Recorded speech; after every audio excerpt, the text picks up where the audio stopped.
Hi and welcome to The Winning Factor. I'm Alan Aitken, and on this show each week we take a look at some upcoming races in Hong Kong and try to isolate an aspect of the race which we might look back on later as having been the path to finding the winner.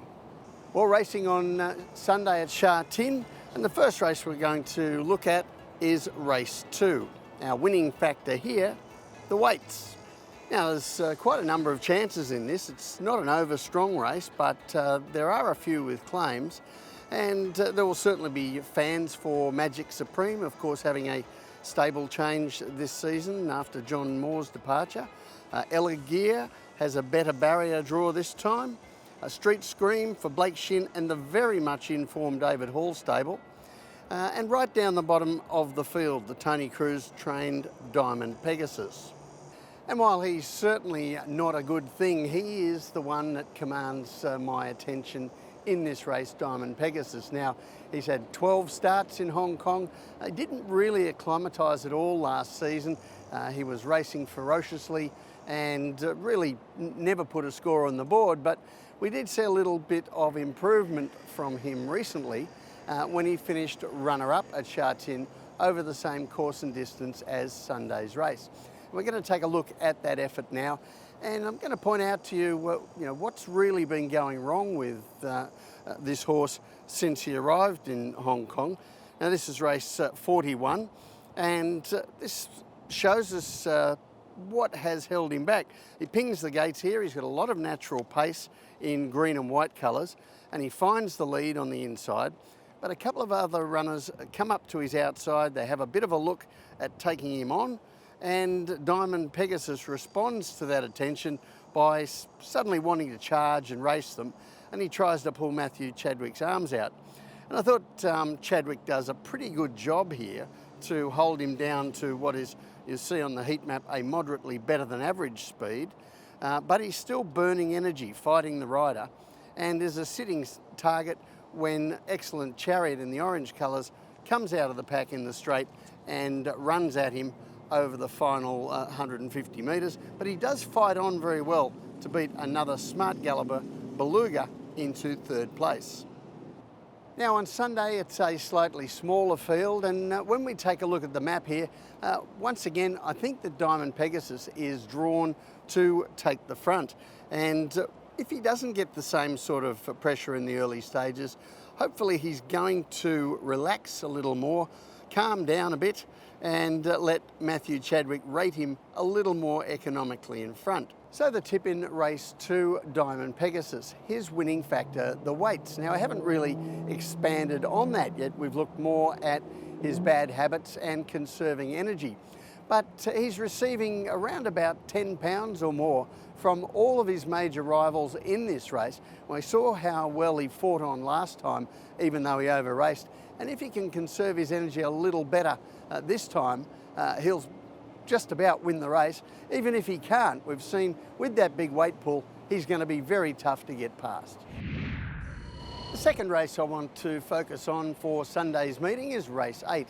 And our winning factor here, the winner up in class. Now I think this race narrows right down to just a few serious winning chances. We've got a last start winner in Guy Dragon, who will certainly have his fans. Noble Steed is always a chance in Class 3, but they are giving away weight to the lightly raced Leap of Faith, having his first run in Class 3, and to True Legend, who also recently took the class rise to this grade. And it's the class rise aspect of the race that I really want to focus on.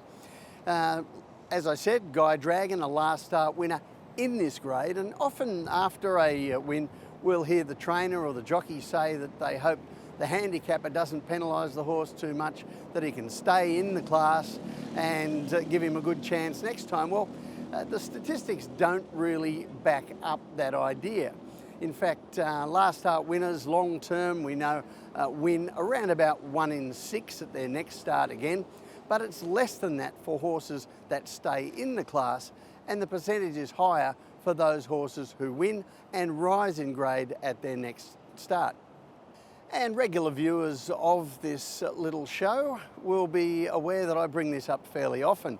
It's somewhat counterintuitive that horses are better off going up in grade than down in grade. But I'm going to take a look here at how the winners perform up in grade for different trainers.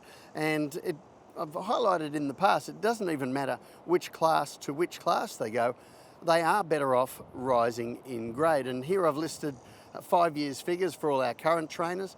For David Hayes, I've used his last 5 years from when he was here previously. And you can see that there are some trainers who win much more often with their last start winners when they rise in grade. And there he is, John Size, leading the way on the strike rates, as he does in so many areas of racing. So let's take a look at what brings Leap of Faith up into Class 3 for the first time on Sunday. And this was his reappearance for the new season. He was a winner at the end of last season, so he went into this as a last start winner. But you'll see him here from a wide barrier in white and light blue colours. And initially you see Joe Moreira jumps the horse out well, but he's looking to go back and get in behind other horses. But as the pace slows and the leaders find their positions, he made a crucial decision through that slow second section. You can see on the heat map from the 1200 to the 800 metres. He switches and he edges forward to get up somewhere near the leaders so that he won't give too much start when the pace picks up later and they sprint home. Now, on face value, winning after sitting wide is always a plus.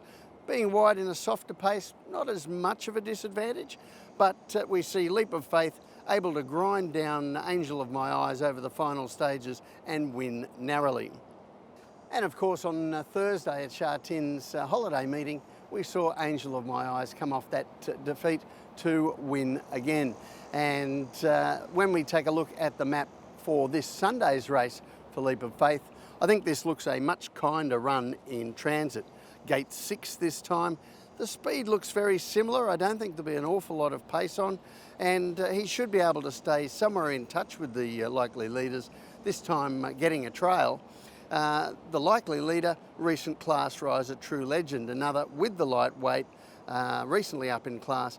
And while it looks a problem for Noble Steed, who gets back, Guy Dragon also disadvantaged from out wide there, another horse who's going to get back in the field. So the tip in race 8, Leap of Faith, his winning factor, the winner up in class. I know we hear a lot about how the job is going to be tougher next time for these horses rising in grade, but statistics don't really support it as being a more difficult assignment, and I think we can see John Size to the fore again with a winner up in grade.